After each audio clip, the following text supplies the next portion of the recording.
बता दूं, कई बार लोग कहते हैं और कई बार ये आक्षेप आता है, विवादित विषय भी है।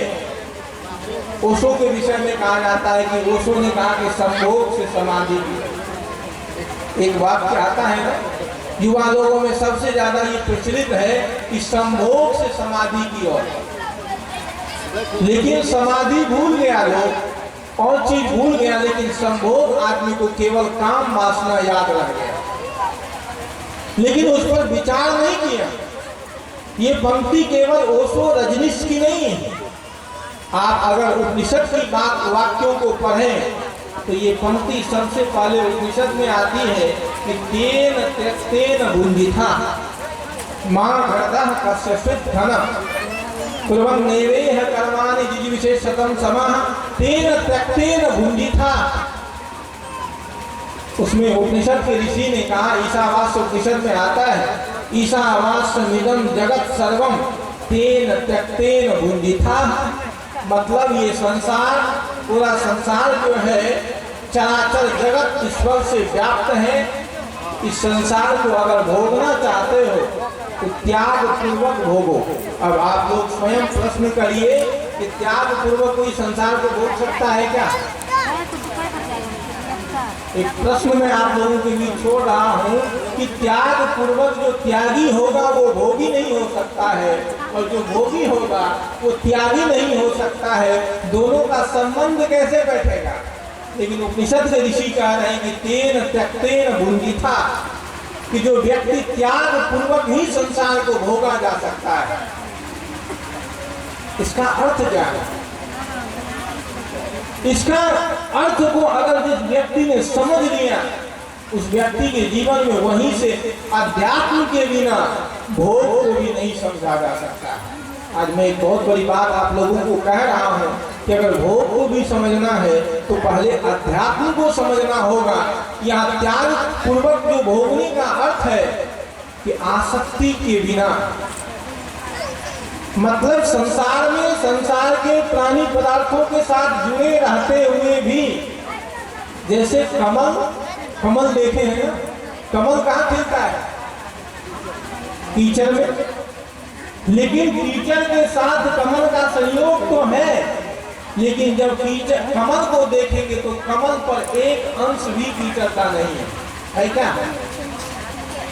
है कहीं भी थोड़ा सा भी, कहीं भी आप कीचड़ पे कमल दिखा दे, एक भी अंश, थोड़ा सा अंश भी कीचड़ का नहीं। ठीक उसी प्रकार जैसे कमल पर कीचड़ का अंश नहीं लग सकता है, ठीक उसी प्रकार जो त्यागी व्यक्ति है, ज्ञानी व्यक्ति है, तत्वदर्शी व्यक्ति है, वो व्यक्ति संसार में रहते हुए भी, संसार को जीते हुए भी, संसारिक प्राणी पदार्थों के साथ सहचर करते हुए भी, उसके जीवन में कहीं भी संसार का लेप नहीं लग सकता। संसार की आसक्ति उसको बांध नहीं सकता है। वो जानता है संसार की वास्तविकता, सुख दुख सबको समझता है, और इस स्थिति में जी करके संसार में रहते हुए भी, संसार को जीते हुए भी एक दिन संसार सागर से मुक्त हो सकता है। जिसके विषय में उपनिषद के ऋषि ने कहा कि तरति शोकम कस तरति, कौन इस संसार सागर को तर सकता है? तो कहा कि आत्मविद, जो व्यक्ति आत्मज्ञानी है, जो व्यक्ति तत्वदर्शी है, वो व्यक्ति संसार में रहते हुए भी संसार सागर से तर जाता है, स्वयं का कल्याण कर लेता है, स्वयं का उद्धार कर लेता है। हजारों ऐसे उदाहरण हैं कि गृहस्थ जीवन में रह करके भी बहुत लोग कहते हैं, आक्षेप करते हैं, ऐसा कोई नियम बना है क्या सन्यासी व्यक्ति का ही कल्याण होगा, गृहस्थ का नहीं होगा? ऐसा कहीं नियम बना है क्या मठ मंदिर में रहने वाले व्यक्ति ही अपना कल्याण लाभ कर सकता है, अपना उद्धार कर सकता है, संसार में रहने वाला व्यक्ति नहीं कर सकता है? हजारों ऐसे उदाहरण हैं कि संसार में रह करके, संसार में जी करके, ये उजले पुतली या लाल पुतली पहनने वाले व्यक्ति से, हम लोग से अच्छा गृहस्थ जीवन जीने वाला व्यक्ति भी बहुत ऊंचे साधु हुए इस दुनिया में, जिनका नाम बड़े आदर्श के साथ लिया जाता है। तो कल्याण कहीं भी मनुष्य कर सकता है, लेकिन कल्याण के लिए आत्म कल्याण के लिए, स्वयं के उद्धार के लिए साधना के मार्ग पर जब तक व्यक्ति नहीं चलेगा, साधना नहीं करेगा, तब तक व्यक्ति का उद्धार नहीं हो सकता है, स्वयं का कल्याण नहीं हो सकता है। इसलिए सद्गुरु कबीर ने कहा कि बंदे कर ले आप निवेरा, ऐ बंदे अपने आप का निवेरा कर लो, स्वयं का कल्याण कर लो, जीते जी, मरने के बाद नहीं। बहुत लोग कहते हैं कि मरने के बाद कल्याण होगा, मरने के बाद सद्गुरु कबीर मुक्ति की आशा नहीं करते हैं। सद्गुरु कबीर कहते हैं कि जीते जी अपना कल्याण कर लो, स्वयं को जान लो, स्वयं का उद्धार कर लो, आत्म स्थिति में चले जाओ, इसी से आपका कल्याण हो जाएगा, स्वयं का उद्धार हो जाएगा। अध्यात्म के मार्ग में भी कम विवाद नहीं, बहुत ज्यादा विवाद है आज अध्यात्म के मार्ग पर। अध्यात्म को समझना इतना आसान नहीं है। अध्यात्म का अर्थ होता है, कुछ लोग पढ़े लिखे लोग यहाँ बैठे हैं, व्याकरण शास्त्र में अधिक उपसर्ग पूर्वक आत्मन शब्द का सप्तमी अव्ययी भाव समास हुआ है, जिसका अर्थ होता है कि आत्मा में लौटना, स्वयं में लौटना ही अध्यात्म है। अपने आप में लौटना, अपने आप को जानना, अपने आप को समझना, यही तो अध्यात्म है, यही तो स्वयं का कल्याण है, स्वयं का उद्धार है। इसी बात को तो सद्गुरु कबीर ने कहा कि अपने आप का निवेरा कर लो, जीते जी। गीताकार ने भी कहा कि शक्नोति इह एव यह सोढुम प्राक् शरीर विमोक्षणात् काम क्रोध भवम वेगम सयुक्तः स सुखी नरः।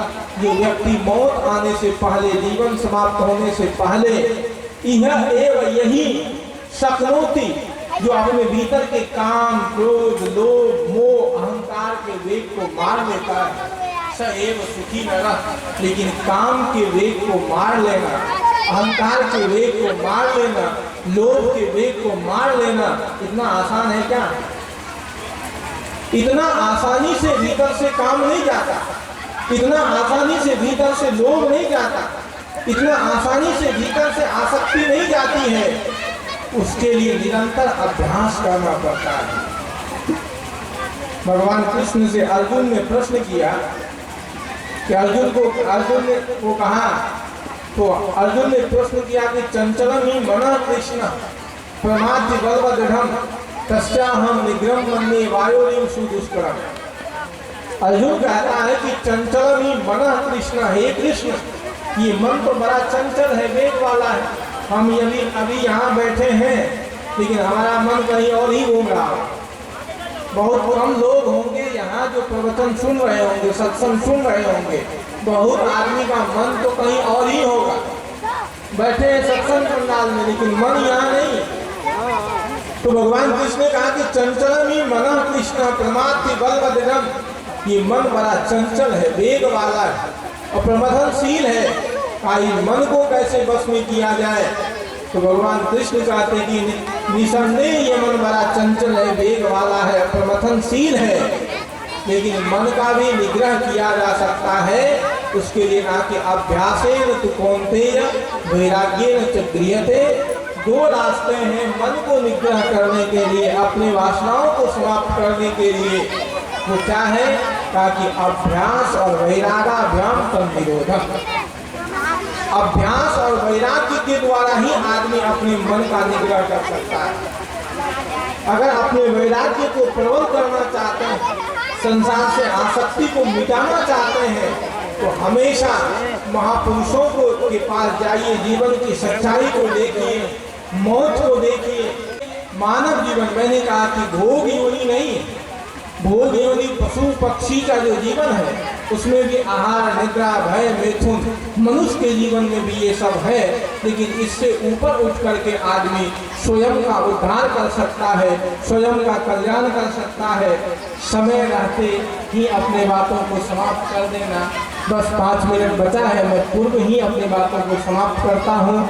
बहुत बहुत धन्यवाद आयोजक मंडल को और मंचासीन श्रद्धेय संत गुरुजनों के चरणों में शाहिद बंदी करता हुआ मैं अपनी बातों को यही विराम देता हूँ। बोलिए सद्गुरुदेव की, सद्गुरुदेव की।